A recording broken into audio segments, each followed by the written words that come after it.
एक राजा के पास एक हृष्ट-पुष्ट और सुंदर घोड़ी थी। वह उससे बहुत प्रेम करता था और उसका विशेष ख्याल रखता था। इसका कारण ये था कि युद्ध क्षेत्र में घोड़ी ने कई बार राजा के प्राणों की रक्षा की थी।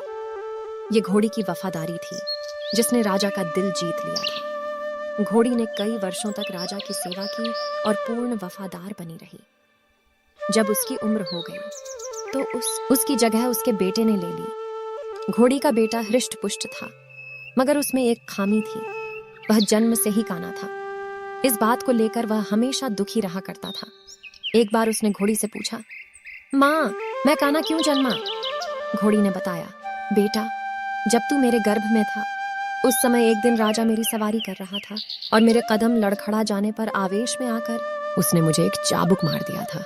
शायद यही कारण है कि तू काना जन्मा। यह सुनकर काने घोड़े का मन राजा के प्रति क्रोध से भर उठा। वह बोला, माँ, राजा ने मुझे जीवन भर का दुख दिया है, मैं उससे इसका प्रतिशोध लूंगा। घोड़ी ने समझाया, नहीं बेटा, राजा हमारा पालक है, उसके प्रति प्रतिशोध की भावना अपने हृदय में मत ला। क्षणिक आवेग में उसे क्रोध आ गया और वह स्वयं पर नियंत्रण नहीं रख पाया। इसका अर्थ ये कतई नहीं कि वह हमसे प्रेम नहीं करता। तू प्रतिशोध लेने का विचार अपने हृदय से निकाल दे। माँ के समझाने पर भी काने घोड़े का क्रोध शांत नहीं हुआ।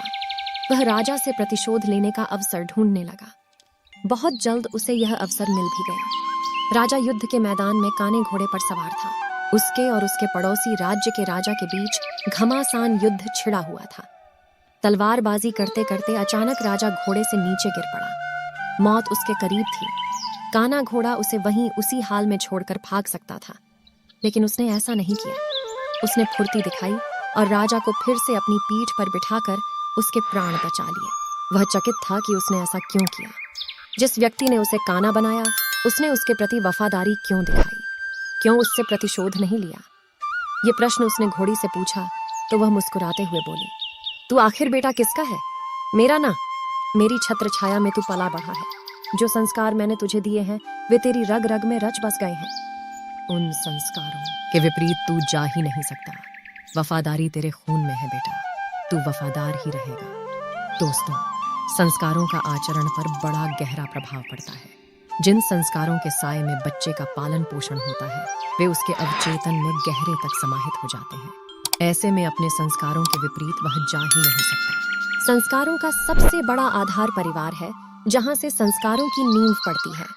हर माता पिता की जिम्मेदारी है कि वे अपने परिवार को अच्छे संस्कारों की नींव दें। अच्छे संस्कार के परिवार का व्यक्ति संस्कारी बनेगा और अपने कर्मों से समाज में सदा सम्मान पाएगा।